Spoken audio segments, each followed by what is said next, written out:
बूढ़ा आदमी है, वो रोड़े कूट रहा है। कूटते कूटते हाथ उसने दिखाए कि दोनों हाथ जख्मी हो गए हैं, और शाम को कहा कि मुझे 500 रुपए मिलने थे। जो ठेकेदार था उसने वो 500 रुपए भी नहीं दिए। अब किस हाल में ये घर जाएगा। और जो उसके बच्चे हैं, झोपड़ी में रहने वाला वो आदमी, जो उसके बच्चे हैं, बहुत सारे लोग आज भी ऐसे हैं कि जितना कमाते हैं शाम को आटा, दूध, ये चीजें लेके जाते हैं, वही खाते हैं। एक दिन मैं अपने यहाँ इलाके से जा रहा था, गुलशन मेवार के एक चुरंगी थी, वहां मैंने देखा तो बहुत सारे मजदूर बैठे हुए हैं और रात के 11 बज रहे हैं।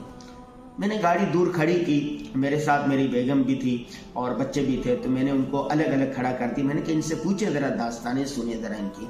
मैंने कहा आप इस वक्त क्यों बैठे हैं? इस वक्त तो कोई नहीं आएगा आपके पास मजदूरी के लिए।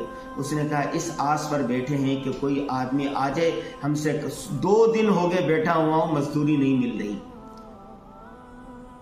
थोड़े बहुत जो पैसे हैं उससे हम गुजारा कर रहे हैं, लेकिन मैं सोचा 3-4 दिन के बाद आटा, दही, दूध ये सारा खत्म हो जाएगा तो मैं क्या खिलाऊंगा। बैठा हुआ हूं, होश इस आस पर बैठा हूं कोई आदमी आए, हमसे मजदूरी ले ले और उसके बदले में पैसे दे दे।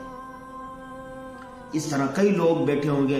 पाकिस्तान उन ममालिक के अंदर है, शामिल है, जहां पर खते गुर्बत से नीचे जिंदगी गुजारने वालों की तादाद 50% से ज्यादा है। और अफसोस के दिन ब दिन इसमें बढ़ता जा रहा है। बजट आता है, हर आदमी आस लगाता है, उम्मीद लगाता है कि शायद हमें रिलीफ मिले। क्या रिलीफ? खाक रिलीफ मिलेगा। आपने तनख्वाह कर दी, तनख्वाह कम से कम 37,000 होगी, 37,000 में घर का बजट बना के दिखाएं।